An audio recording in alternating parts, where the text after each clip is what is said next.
Nokia. Rien que ce nom, ça évoque pour beaucoup une certaine nostalgie, celle du premier téléphone, souvent indestructible. Mais l'histoire de Nokia, c'est bien plus que ça. C'est une épopée, une leçon sur la gloire, sur l'aveuglement que peut provoquer le succès et sur une renaissance que personne n'attendait. On va décortiquer ensemble ce destin vraiment hors du commun. Voilà, toute l'histoire est résumée dans cette question. C'est le paradoxe au cœur de notre analyse. Comment un géant qui semblait littéralement invincible a-t-il pu s'effondrer aussi vite, aussi brutalement? C'est ce mystère qu'on va tenter d'élucider. Pour vraiment prendre la mesure de la chute, il faut d'abord comprendre à quelle altitude se trouvait Nokia. Au milieu des années 2000, il faut être clair, Nokia n'était pas juste un acteur du marché. Nokia, c'était le marché. Le nom était devenu synonyme de téléphone portable. Ce chiffre est vertigineux. Il faut s'arrêter une seconde dessus. En 2007, imaginez bien, près d'un téléphone sur deux vendu dans le monde était un Nokia. 40% de part de marché mondiale. Une domination si écrasante qu'elle paraissait, sincèrement, éternelle. Et attention, hein, ce succès n'est pas arrivé par hasard. Si on remonte le fil, on voit que Nokia, à l'origine, c'était une simple usine de papier au 19e siècle. L'entreprise a su se transformer, évoluer, et puis en 1992, elle fait un pari audacieux, presque fou pour l'époque, tout misé sur les télécoms. Et ce pari l'a propulsé tout en haut. Seulement voilà. C'est souvent au sommet que le jugement s'altère. Le succès monumental de Nokia a en fait planté les graines de sa propre destruction. Une culture d'entreprise s'est installée, celle d'une forteresse qui ne doutait plus de rien, ni de personne. Et puis arrive ce moment, le point de bascule, 2007. Apple lance l'iPhone. Au siège de Nokia, l'événement est accueilli avec un certain dédain. Pour les ingénieurs maison, ce téléphone est un produit presque médiocre. Fragile, une batterie ridicule, une mauvaise réception, bref, ils y voient une mode passagère et certainement pas la révolution qui allait balayer leur monde. Ce visuel illustre parfaitement le choc des cultures. C'est vraiment deux visions du monde qui s'affrontent. D'un côté, Nokia, obsédé par le matériel. Un téléphone, ça devait être solide, ça devait capter partout, et la batterie devait tenir des jours.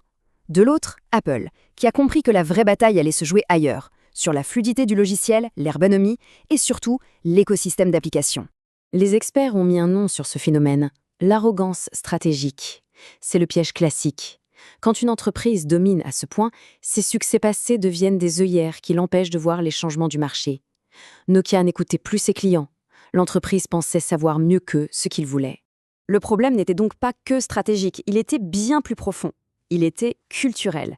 Une étude de l'INSEAD a même mis en lumière une culture de la peur. En clair, les cadres intermédiaires savaient très bien que leur système d'exploitation, Symbian, était complètement dépassé, mais personne n'osait remonter la mauvaise nouvelle à la direction. L'entreprise, noyée dans son ego, n'a pas vu que la valeur était en train de glisser de l'objet vers les applications. Évidemment, les conséquences de cet aveuglement ne se sont pas fait attendre. Et la chute n'a pas été une lente érosion, non, elle a été brutale, vertigineuse, les chiffres sont sans appel. Regardez ce graphique, c'est la chronique d'un désastre annoncé. On part de 40% en 2007, 6 ans plus tard, en 2013, il ne reste que 3%. Le roi a été éjecté de son trône en un temps record, une véritable hémorragie. Maintenant, pour bien saisir l'ampleur de la destruction de valeur, parlons argent. Au sommet de sa gloire, en 2007, Nokia était valorisé à 110 milliards d'euros. Une somme colossale pour l'époque. Et 6 ans plus tard, c'est le choc. La division mobile de Nokia, le cœur de l'empire, est vendue à Microsoft pour seulement 5,4 milliards d'euros. Faites le calcul, c'est 95% de la valeur qui est partie en fumée. C'est un effondrement boursier quasi sans précédent. Cette phrase, elle est devenue tristement célèbre. Elle vient d'une note interne du PDG de l'époque, Stephen Elop. Nous sommes sur une plateforme en feu. Elle symbolise la prise de conscience, bien trop tardive, de la direction. Leur choix désespéré de s'allier avec Microsoft et son Windows Phone s'est avéré être le coup de grâce. Pour beaucoup, l'histoire de Nokia s'arrête là. Vendu, démantelé, oublié. Mais ce serait passé à côté du chapitre le plus surprenant de cette histoire. Car non, Nokia n'est pas morte. Loin de là. L'entreprise s'est réinventée. Loin, très loin des projecteurs et du grand public, la société finlandaise a opéré une des transformations les plus radicales qu'on ait vues. Elle est passée du statut d'icône populaire à celui de géant de l'ombre. Ce tableau résume toute la métamorphose. Le point clé, c'est le changement total de modèle économique. Nokia a complètement abandonné le marché grand public pour se concentrer sur les infrastructures réseau, c'est-à-dire qu'elle vend des technologies ultra pointues aux opérateurs et aux grandes entreprises. On est passé du B2C au B2B. Et il ne faut pas s'y tromper, ce nouveau Nokia est une réussite. Aujourd'hui, c'est un des piliers mondiaux de la 5G. Il prépare déjà la 6G, c'est un concurrent direct d'Ericsson ou de Huawei. Et surtout, son gigantesque portefeuille de brevets lui assure des revenus stables et colossaux. L'entreprise a prouvé qu'elle pouvait renaître de ses cendres, plus discrète, mais peut-être encore plus solide. Finalement, la saga de Nokia, c'est une leçon intemporelle sur les dangers de la certitude. Et ça nous amène à une dernière question, une question qui reste ouverte. Parmi les géants d'aujourd'hui, qu'ils soient dans la tech ou ailleurs, lequel est en train de commettre exactement la même erreur?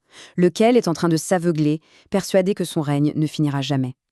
L'histoire, comme on le sait, a une fâcheuse tendance à se répéter.